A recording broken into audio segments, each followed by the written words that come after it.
Hello everybody, welcome to MJ Yaks Movies. Today I'll be yakking the 1989 film Lock Up, directed by John Flynn.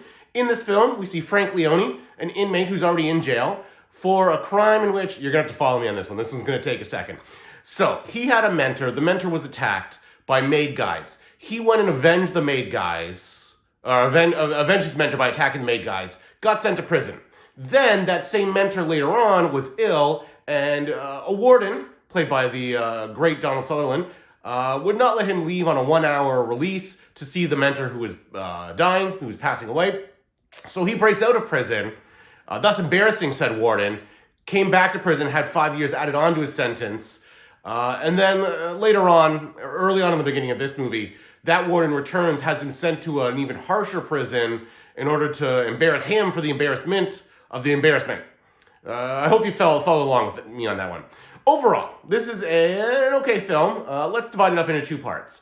There's the heartwarming inmate in prison, getting along with other inmates, teaching them about life, how to live, how to survive. And then there's a second part of this movie, which is the 1980s action movie. The 1980s action movie's out of place in this. It doesn't really need to be there. I think you could have just made a heartwarming film about the Sylvester Stallone character teaching, learning with other inmates. But it's there nonetheless, and there's a whole bunch of running around, getting beaten, so on and so on. That stuff you can leave by the wayside. Like I said, the heartwarming stuff's really good. Also, the cinematography on this is really good overall. They shot it on location at a New Jersey prison. So there's a lot, even though the interior is dark, which seems to be the case for all prisons, hospitals, and so on. There's a lot of great shots of light. There's a lot of daylight shots, which we don't seem to get as much of nowadays. So, I would say, overall, between yay, nay, and in between. Oh, also, there's a blink and you'll miss a cameo from Machete in this, in one of his early roles.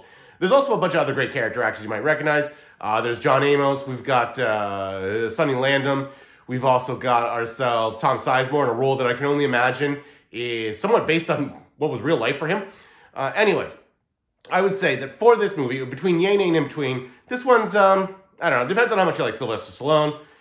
It's probably in between to nay, but if you like Sylvester Stallone and you're willing to put up with a little bit of the excessive accent, this is probably a slight yay. But let me know what you guys think in the comments. Like and subscribe. Cheers.